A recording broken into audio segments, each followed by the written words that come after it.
가정폭력 피해자도 난민으로 보호되나요? 박해의 주체 문제입니다. 이번엔 관련성 문제가 아니라 박해의 주체에 관한 문제입니다. 전쟁 난민, 기후 난민의 문제와 마찬가지로 난민 협약에 가입한 국가들이 난민으로 보호하는 범위를 좁혀보려는 안 좋은 시도가 있었고 한국 정부도 그런 시도를 계속 해왔습니다. 이 문제는 난민 협약의 박해의 주체가 정부로 제한되는가의 문제입니다. 난민 협약에서 보호되는 난민의 박해는 정부, 국가에 의한 박해로만 제한될까요? 그렇지 않습니다.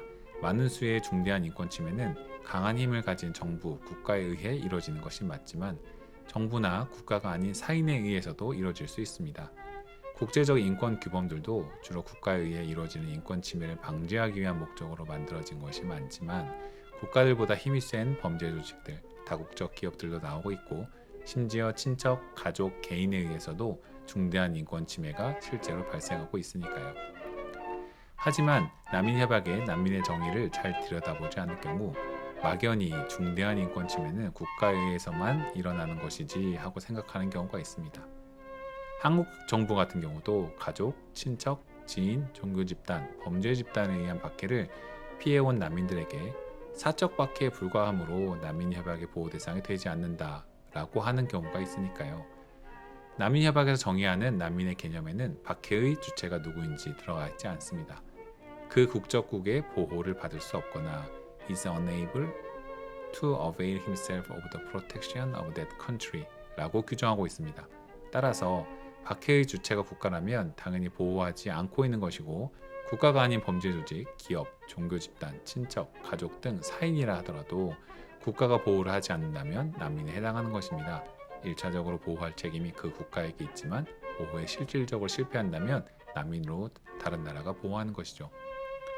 그래서 법률적으로는 국가가 아닌 사인이 박해의 주체일 경우는 국가가 보호를 할 의사가 없거나 국가가 보호를 할 수 없는 경우 난민을 인정합니다. 예를 들어 A 부족이 소수 부족인 B 부족을 인종의 근거에 학살하는 경우를 생각해 봅시다. 그런데 정부는 대다수 A 부족으로 구성되어 있어 B 부족을 학살하는 것을 막고 싶지 않습니다. 그래서 학살을 막을 의사가 없어서 그냥 방치하는 겁니다. 그 경우 국가가 보호할 의사가 없으니까 국가로부터 보호를 받을 수 없겠죠? 난민입니다. C가 가정폭력을 심하게 당하는데 그날엔 가정폭력이 만연하고 여성이 당하는 가정폭력은 은폐되어 있고 법적으로 다룰 문제가 아니라는 문화가 있습니다. 그래서 C가 경찰서에 가서 신고하더라도 그냥 돌려보냅니다. 국가가 보호할 의사가 없죠? 난민입니다. D의 나라에서 갱단의 위협, 테러 집단의 위협이 너무 큰데 그 집단의 비행을 고발하는 글을 언론에 게시했다가 위험해졌습니다. 그런데 정부가 아무런 힘이 없어서 사실상 갱단과 테러 집단을 전혀 규제할 능력이 없습니다. 국가가 보호할 능력이 없죠. 정부가 보호한 척만 하면 될까요? 예를 들어 성소수자인 E가 지역사회에서 강제로 아우팅된 이후 심각한 박해를 받게 되었습니다.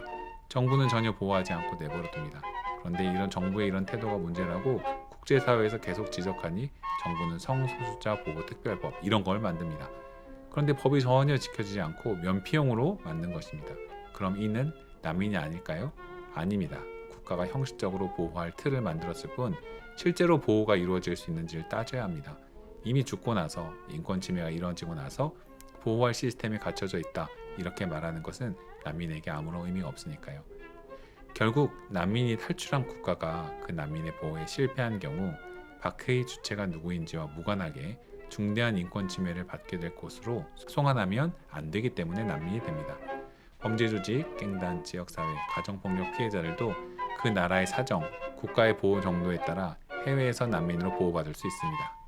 대부분의 나라에서 규범에 맞는 해석을 하며 난민을 보호하고 있는데 이런 경우 한국 정부는 사적 박해에 불과하다고 설명하며 난민주의를 거부하려는 경향이 있는데 당연히 위법하고 잘못입니다. 더 많은 우리의 연대와 요구, 법률적인 조력이 필요합니다.